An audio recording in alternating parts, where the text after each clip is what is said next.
చూస్తున్నారా? పార్టీలో ఉంటూనే పక్క పార్టీ నేతలతో మంతనాలు సాగిస్తున్న నాయకులెవరు? అలాంటి వారిపై అధిష్టానం నజర్ పెట్టిందా? అనుమానం వచ్చిన నేతలకు స్వయంగా ఫోన్లు చేసి ఏం జరుగుతోందంటూ ఆరా తీస్తున్నారా? ఓ బీజేపీ ఎంపీ ఏఐసీసీకి చెందిన కీలక నేతలతో భేటీ అయ్యారన్న ప్రచారం కాషాయ శిబిరంలో కలకలం రేపుతోందా? ఇంతకీ ఎవరా ఎంపీ? కాంగ్రెస్ కీలక నేతలతో ఎంపీ భేటీ ప్రచారంలో వాస్తవం ఎంత? Let's watch this OTR. Telangana కమలవనం నుంచి కొందరు నేతలు గోడదూకే ప్రయత్నంలో ఉన్నారా? అధికార కాంగ్రెస్తో మంతనాలు సాగిస్తున్నారా? అది తెలిసే పార్టీ హైకమాండ్ నిఘా పెట్టిందా? ఇదే అంశం ఇప్పుడు కాషాయ దళంలో కలకలం రేపుతోందట. వచ్చే అసెంబ్లీ ఎన్నికల్లో తెలంగాణలో అధికారమే లక్ష్యంగా ఓవైపు బీజేపీ వ్యూహాలు రచిస్తోంటే, మరోవైపు సొంత పార్టీలోనే కొందరు నేతల రాజకీయ కదలికలు ఇప్పుడు చర్చనీయాంశంగా మారాయట. ఇతర పార్టీల నేతలతో దోస్తాన్లో ఉన్నారన్న ప్రచారం ఆసక్తికర పరిణామంగా మారిందట. అధికార కాంగ్రెస్తో కొందరు నేతలు సంప్రదింపులు జరుపుతున్నారన్న ప్రచారం బీజేపీ వర్గాల్లో చర్చకు దారితీస్తోందట. ఇటీవల పార్టీ అంతర్గత సమావేశాల్లోనే ఇతర పార్టీల నేతలతో టచ్లో ఉండే వ్యవహారం కుదరదని రాష్ట్ర నాయకత్వం గట్టిగానే హెచ్చరించినట్టు ప్రచారం జరిగింది.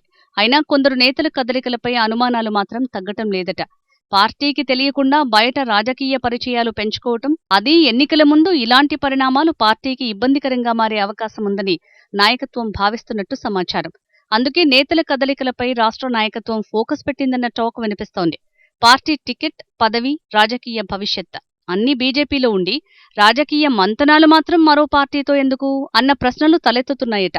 తాజాగా ఓ ఎంపీ కాంగ్రెస్ అగ్రనాయకత్వంలోని కీలక నేతలతో భేటీ అయ్యారన్న ప్రచారం రాజకీయ వర్గాల్లో కొత్త చర్చకు తెరలేపిందట. ఆ ఎంపీ ఎవరు? భేటీకి గల కారణాలేంటి? ఏం చర్చించారు? ఇదే ఇప్పుడు కమలం గూటిలో హాట్ టాపిక్ గా మారిందట. ఓవైపు ఎంపీ వ్యవహారం, మరోవైపు కొందరు నేతలు ఇతర పార్టీలతో దోస్తానా చేస్తూ చట్టాపట్టాలేసుకుని ఉన్నారన్న ప్రచారం నేపథ్యంలో అనుమానం ఉన్న నేతలపై రాష్ట్ర నాయకత్వం ఆరా తీస్తున్నట్టు తెలుస్తోంది. పార్టీ కార్యక్రమాల్లో చురుగ్గా లేని నేతలెవరు? ఇతర పార్టీల నాయకులతో తరచూ మాట్లాడుతున్న నేతలెవరు? పార్టీ నిర్ణయాలకు భిన్నంగా వ్యవహరిస్తున్న వాళ్లెవరు అన్న కోణాల్లో ఆరా తీస్తున్నట్టు పార్టీ వర్గాల్లో చర్చ జరుగుతోందట. ముఖ్యంగా అనుమానమున్న కొందరు నేతలకు రాష్ట్ర నాయకత్వం స్వయంగా ఫోన్ చేసి మాట్లాడుతున్నారన్న ప్రచారం మరింత ఆసక్తిని రేపుతోంది. ఏం జరుగుతోంది? ఎక్కడున్నారు? ఎవరిని కలుస్తారు? ఏ రాజకీయ పరిణామాలపై చర్చిస్తున్నారు? పార్టీ కార్యక్రమాల్లో ఎందుకు యాక్టివ్గా లేరు? ఇలాంటి అంశాలపై సమాచారం తీసుకుంటున్నట్టు బీజేపీ వర్గాల్లో చర్చ నడుస్తోందట. ఇది సాధారణంగా పార్టీ సమన్వయంలో భాగమా, లేక కొందరు నేతలపై ప్రత్యేకంగా అనుమానాలు రావడంతోనే ఈ నిఘా మొదలైందా? ఇదే ఇప్పుడు కాషాయ శిబిరంలో హాట్ టాపిక్. నిప్పులేనిదే పొగరాదన్న చర్చ ఆసక్తి రేపుతోందట.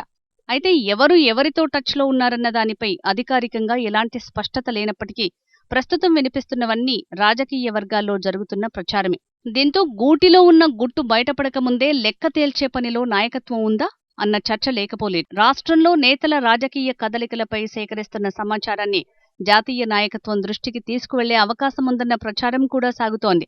పార్టీకి నష్టం కలిగించేలా ఎవరైనా ఇతర రాజకీయ పార్టీలతో సంప్రదింపులు జరిపారా, లేక జరుపుతున్నారా? ఎన్నికల ముందు పార్టీ మారే ఆలోచనలో ఎవరైనా ఉన్నారా, లేక ఇవన్నీ రాజకీయ గుసగుసలేనా? ఇదే ఇప్పుడు అసలు సస్పెన్స్ గా మారిందట. కాంగ్రెస్ నేతలతో టచ్లో ఉన్నారంటున్న ఆ బీజేపీ ఎంపీ ఎవరు? ఎంపీ పేరు బయటికి రాకపోవడంతో ఆయనేనా, ఈయనేనా అంటూ కమలం గూటిలోనే చర్చలు నడుస్తున్నాయట. ఎంపీపై జరుగుతున్న ప్రచారం నిజమేనా? కేవలం రాజకీయ ప్రత్యర్థులు పుట్టించిన పుకారా? అయితే ఈ ప్రచారానికి ఆధారాలేంటి? నిజంగానే కాంగ్రెస్ కీలక నేతలతో రాజకీయ చర్చలు జరిగాయా అని 1,00,000 అనుమానాలు తెరపైకి వస్తున్నాయట. తెలంగాణ రాజకీయాల్లో పార్టీ మార్పులు, చేరికలు కొత్తేమీ కాదు. అందుకే ప్రతి నేత కదలికను నిశ్చితంగా గమనిస్తున్న పరిస్థితి ఉందట. పార్టీ లైన్ కాకుండా తోక జాడిస్తే కత్తిరించుడే అన్నట్టుగా కఠిన చర్యలకు అధిష్టానం సిద్ధమవుతోందా? సైడ్ టాక్స్ మొదలుపెట్టిన ఆ ఎంపీ ఎవరు? ఎవరెవరు ఇతర పార్టీలతో స్నేహహస్తం అందిస్తున్నారు? హైకమాండ్కు ఎలాంటి నివేదిక వెళ్తుంది? ఎవరిపై వేటు పడుతుంది అన్నది $1,000,000 ప్రశ్నగా మిగిలింది.